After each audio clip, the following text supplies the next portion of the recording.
Hello class, Mr. McRae here again, doing another video. This time we're doing it on two-step equations, not one step, two steps, okay?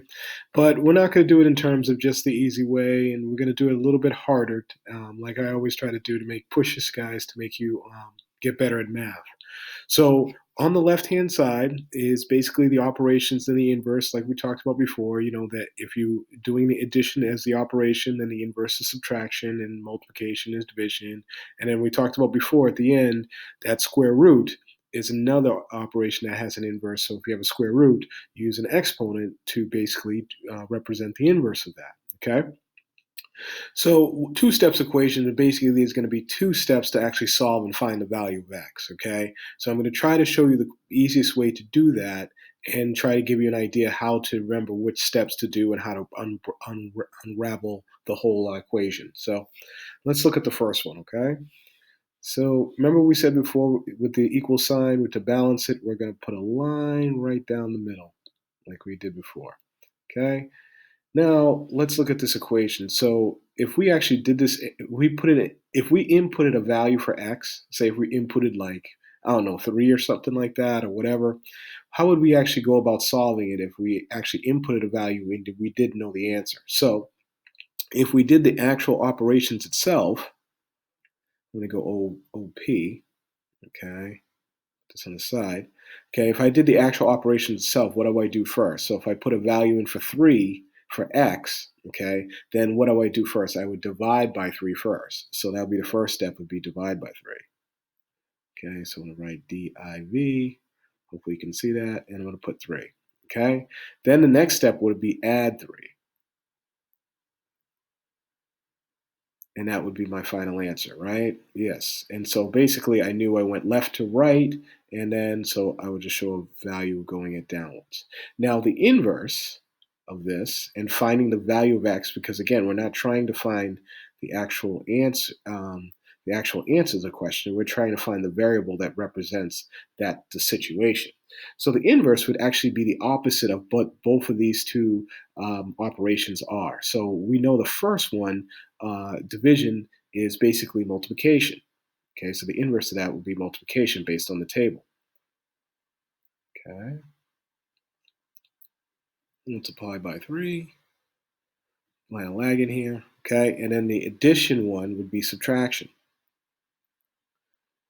So I would subtract by 3. Okay, so the inverse, to do the inverse and find the value of x, we basically got to go upwards. Well, that's a bad.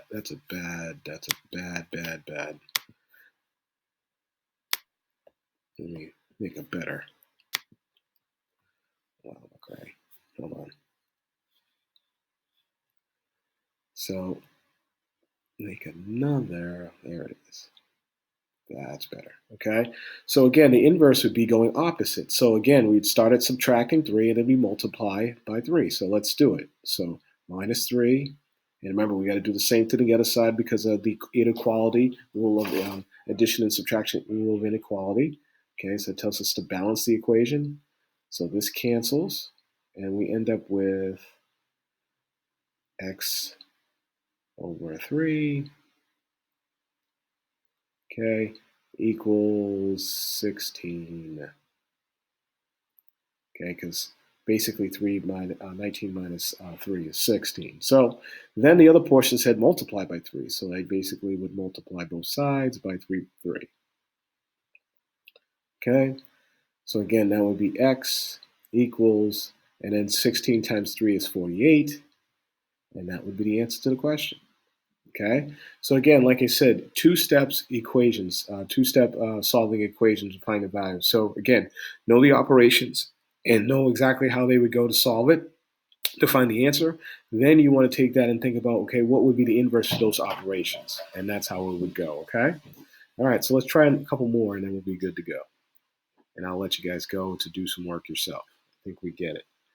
All right, let's try this one. Okay, so we have x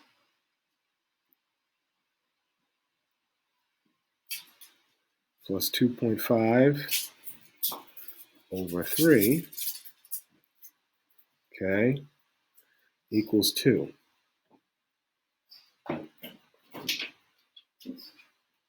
Okay. So from here, basically what we want to do is, all right, is what is the operations here? Oh man, it's moving all over the place here. Hold on. What's the operations? Okay, in the inverse. Okay, so again, the operations are, the first one is, okay, if we want to solve it and we didn't know what the value was 2, so basically I would add 2.5, right, to the value of, so I would add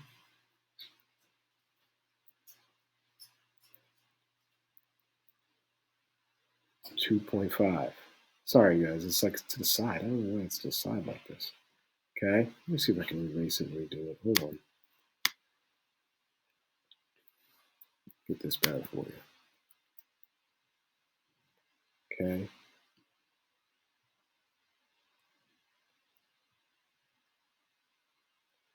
And it's okay. Hold on a second, guys. And then so the first one is add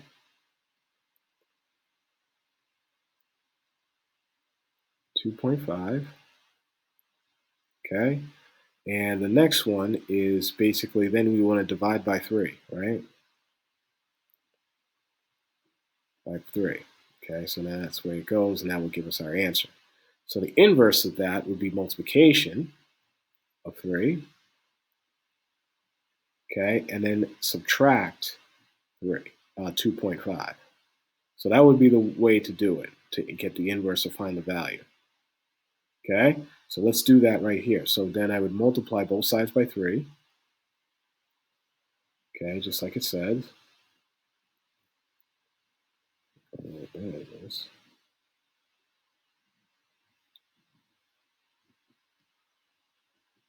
Okay, so that would cancel this, and I would have a bigger normal one-step equation at this point. Equals 6. And then from there is I would subtract 2.5 like he asked to do.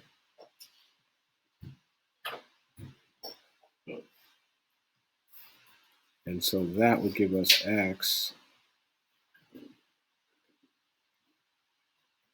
equals, what is that, 3.5? Yeah, 3.5. And that would be the answer to the question. So again, like I said, remember what the operations are. Remember the inverses, use the inverse table, and then you go from up, you go downwards when you're doing the operations. When you do the inverse, you go from the last one to the first one. Okay, so that's kind of the idea. All right.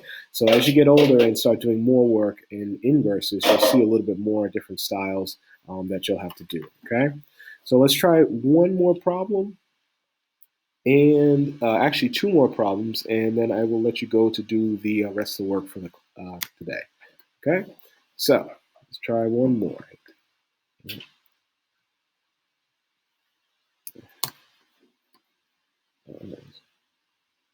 Oops, sorry guys. This thing has got a mind of its own today. Once again, gotta start doing these things at night. Seem to be working out better.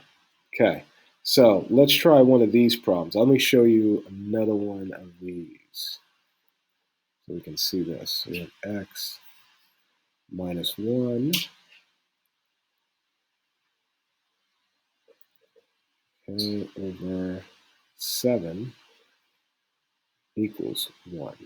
Okay, so I'm not going to use the inverse table anymore. Okay, I'm just going to kind of do it. So first thing is, remember again, think about what you would have to do first. If you have the regular operation, I have to minus 1, and then I want to divide by 7. So we want to do opposite of that. So we want to multiply by 7, both sides. Cancels. Okay, and now we have x.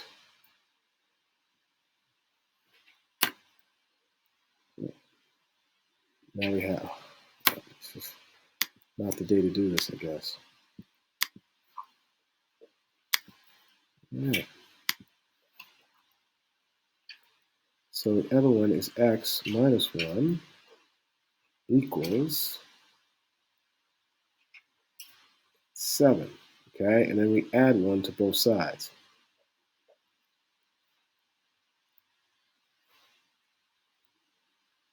Okay, and that would give us a value of 8. So again, like I said, basically same thing that we did before, just kind of working through it and trying another problem similar. Okay, here's the last one that you'll possibly see. You're gonna have to do a little bit of combining terms. So we have 2x minus 4x, okay, plus 10 equals 12. Okay, yeah, this is bad. Hold on, let me see if I can fix this up here. Make this a little bit better for you guys to see. I apologize, guys. Try my best. Oh,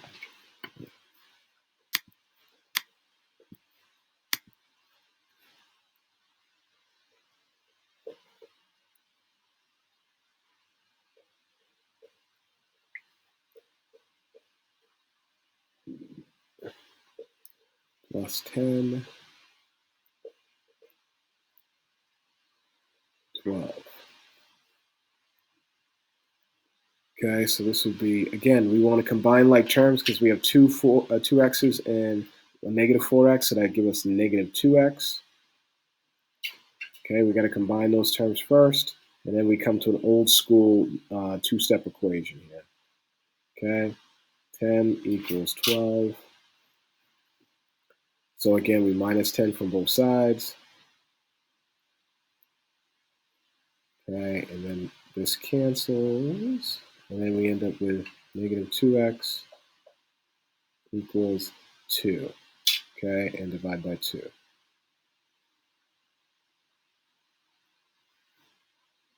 And that would be x equals negative 1. And that would be the answer to the question. All right. So again, sometimes you're going to have to combine like terms. Sometimes you're going to have to basically divide by fractions and things like that. So again, just remember, figure out what the operations are you're going to need to actually solve the problem, and then go opposite of that, or do the inverse operations of that, and go from bottom to top, and you'll be good to go. Okay. Hopefully that will help you. We'll see you all. Bye.